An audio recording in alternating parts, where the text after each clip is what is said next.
ஜோதிடம் astrology YouTube நேயர்களுக்கு வணக்கம். இந்த வீடியோவில் நம்ம பார்க்க இருக்கிறது திருமண வாழ்க்கையில எனக்கு சந்தோஷம் இல்லை அப்படின்னு சொல்லக்கூடிய ராசிகள். ராசிகள்னு சொல்றதை விட அந்த ஜாதகத்துல இருக்கக்கூடிய கிரக நிலை சேர்க்கையை வச்சே நம்ம சொல்லிடலாம். இதுல சிலர்கள் புத்திசாலித்தனமா அது முன்கூட்டியே திருமணத்துக்கு முன்கூட்டி அப்படி கிரகத்துடைய சேர்க்கையோ பார்வையோ இருக்குன்னு வச்சுக்கிறீங்களேன், அதை ஒரு நல்ல ஜோசியர்கிட்ட கொடுத்து அந்த ஜோசியர் சரியாக பார்க்கிறவரா இருந்தார் அப்படின்னா அதுக்கு விளக்கம் சொல்லி அதுக்கான பரிகாரங்களை செஞ்சுட்டா பயம் தேவையில்லை. இப்ப இந்த வீடியோ பார்க்கும்போது உங்களுக்கு அந்த திருமண வாழ்க்கையில ஏதாவது ஒரு சிக்கல் பிரச்சனைகள் சொல்லுவாங்க இல்லையா, சந்தோஷம் இல்லைங்க, என்னம்மா கல்யாணம் முடிச்சு வச்ச, என்னம்மா மாப்பிள்ளை பார்த்த, என்னம்மா பொண்ணை பார்த்த, நிம்மதியே இல்லை, சந்தோஷமே இல்லை, என் பேச்சை கேட்கறதே கிடையாது, அப்படிலாம் சொல்றாங்க இல்லையா. அப்படிப்பட்ட கிரக சேர்க்கை உள்ளவங்களை தான் நம்ம இந்த வீடியோல பார்க்கணும். நான் அந்த விளக்கம் சொல்றேன். உங்க ஜாதகத்துல அது போல இருந்துச்சு, பிரச்சனைகள் இருக்கு, எனக்கு சந்தோஷம் எனக்கு திருப்தியா இல்லை திருமண வாழ்க்கை அப்படின்னா கண்டிப்பா ரெண்டு பேருடைய ஜாதகத்தையும் எடுத்து பாருங்க. உங்களுடைய ஜாதகத்துல 12 கட்டங்கள் இருக்கும், அதை நம்ம பார்க்க முடியும். லக்கணம் என்ன அப்படிங்கிறது நம்மளுக்கு தெரியும். ஒரு கட்டம் போட்டு லா போட்டிருக்கும், அதான் லக்கணம். ஒரு கோடு போட்டிருப்பாங்க, நான் ஸ்கிரீன்ல காட்டுறேன்.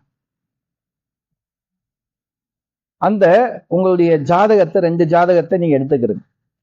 இந்த ஜாதகத்தை எடுத்துக்கிறீங்க, ஏன்னா ஒரு ஜாதகத்தை பார்க்குற 2 ஜாதகத்தையும் நம்ம பார்க்கணும். திருமணம் ஆயிடுச்சு, இவங்க வாழ்க்கையில ஒரு பிரச்சனை யுத்தம் இருக்கு, திருப்தி இல்லை திருமண வாழ்க்கையில, திருமண வாழ்க்கையில கணவன் மனைவி பேச்சை கேட்கறது இல்லை, இல்லை மனைவி கணவன் பேச்சை கேட்கறது இல்லை அப்படின்னா இதால உங்களுக்கு கருத்து வேறுபாடுகள் அடிக்கடி சண்டை சச்சரவுகள் இருக்கு அப்படின்னா 2 பேருடைய ஜாதகத்தையும் நீங்களே எடுத்து ஒரு முறை பாருங்க.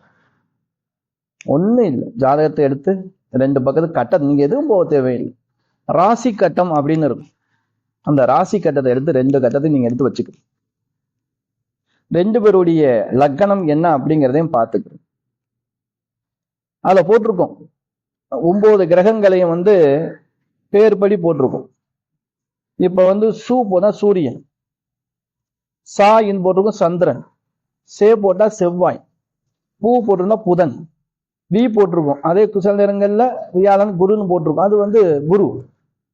சுக்கிரனுக்கு வெறும் சூ மட்டும் போட்டிருக்கும் சுக்கிரன், சனீஸ்வரருக்கு சனி போட்டிருக்கோம், ராவுக்கு ரா மட்டும் போட்டிருக்கும், கேதுக்கு கே போட்டிருக்கும். இந்த கிரகங்கள் எல்லாம் எங்க இப்ப எல்லாருக்குமே கிரகங்கள்ல என்னங்கிறது தெரிஞ்சு போச்சு. ஒரு ஜாதகத்தை ஒரு எளிமையான ஜோசியம் படிக்கட்டாலும் சில விஷயங்கள் தெரியுது, எல்லாருக்குமே தெரியுது. இப்ப இந்த ஜாதகம் பார்க்க வர்றவங்க வந்தவுடனே ஜாதகத்தை கொடுப்பாங்க, இது போல இந்த தசா புத்தி நடக்குது, இந்த மாதிரி கோச்சார பலன் இருக்கு, இதுக்கு எப்படி பலன், அவங்களே முக்காவாசி விஷயத்தை அவங்களே சொல்லிடுறாங்க. இப்ப அந்த அளவுக்கு ரொம்ப எல்லாருமே ஜோதிடத்தை கத்துக்கிட்டாங்க. அப்படி இருக்கும்போது உங்களுக்கும் எளிமையாக விஷயங்கள் தெரியும். அப்படி தெரிஞ்சு அப்படின்னா நான் சொல்றது போல பாருங்க. இல்லை எங்களுக்கு தெரியலைங்க அப்படின்னா ஒரு நல்ல ஜோசியர்கிட்ட கொடுத்து நான் சொல்றது போல கிரக சேர்க்கை இருக்கா அப்படிங்கிறத மட்டும் ஒரு முறை நீங்க பார்த்துக்கிறீங்க. அப்படி இருந்துச்சு அப்படின்னா அதுக்கான எளிமையான பரிகாரங்கள் அந்த எந்த நட்சத்திரத்துல இருக்கோ அதுக்கு வச்சு பரிகாரங்கள் சொல்லுவாங்க, அதை நீங்க பண்ணிட்டாலே போதுமான ஒரு விஷயம்தான். இப்போ ஒரு ஜாதகத்துல அது போல பிரச்சனைகள் யுத்தங்கள் இருக்கு அப்படின்னா முதல்ல உங்களுடைய லக்னாதிபதி யாரு அப்படிங்கிறத முதல்ல நீங்க பாத்துக்கிறது. மெயின் லக்னத்துக்கு அதிபதி யார், ஏன்னா மேஷத்துல இருந்து மீனம் வரைக்கும் 12 ராசி. இந்த 12 ராசிக்கும் ஒரு கிரகங்கள் ஆட்சியாகும். அப்படிப்பட்ட உங்கள் லக்னத்துக்கு அதிபதியான அந்த அதிபதி எந்த இடத்துல இருக்காரு, யாருடைய நட்சத்திரத்துல இருக்காரு, யாருடைய சேர்க்கையில இருக்காருன்னு பார்க்கணும். அது நட்பா பகையான்னு பார்க்கணும். இப்ப நான் சொல்ல வந்த விஷயம் என்ன அப்படின்னா, உங்க வாழ்க்கையில திருமண வாழ்க்கையில யுத்தம் பிரச்சனை கசப்புத்தன்மை இருக்கு அப்படின்னா செவ்வாய் சனி சேர்க்கை இருக்கான்னு முதல்ல பார்த்துக்கிறேங்க. அடுத்து சுக்கிரன் சூரியன் சனி செவ்வாய், இதுல எப்படிப்பட்ட தொடர்புகள் இருந்தாலும் பரவாயில்ல. சூரியன் செவ்வாயோட தொடர்புல இருந்தாலும் சரி, செவ்வாய் சனியோட தொடர்புல இருந்தாலும் சரி, செவ்வாயும் சனியும் தொடர்புல இருந்தாலும் சரி, செவ்வாய் சனியோட சுக்கிரன் தொடர்புல இருந்தாலும் சரி. 7ஆம் அதிபதி அதே போல லக்னத்துக்கு 7ஆம் அதிபதி லக்னாதிபதியோ இது போல சூரியனோட சனி பகவானோட செவ்வாயோட சேர்க்கை, செவ்வாய் சனி சுக்கிரன் சேர்க்கை முதல் முக்கியமான ஒரு விஷயம். அப்படி உங்க ஜாதகத்துல சுக்கிரன் சனி, சனியோட சேர்ந்த செவ்வாய் சுக்கிரன் உடைய சேர்க்கை, 12ஆம் இடத்துல செவ்வாய் சுக்கிரன், இல்ல சுக்கிர பகவான் நீச்ச ராசியில கன்னியில இருக்கிறது, சிம்மத்துல சுக்கிர பகவான் இருக்கிறது, கடகத்துல செவ்வாய் இருக்கிறது, சனியுடைய பார்வையும் இதுல பொருந்தும்.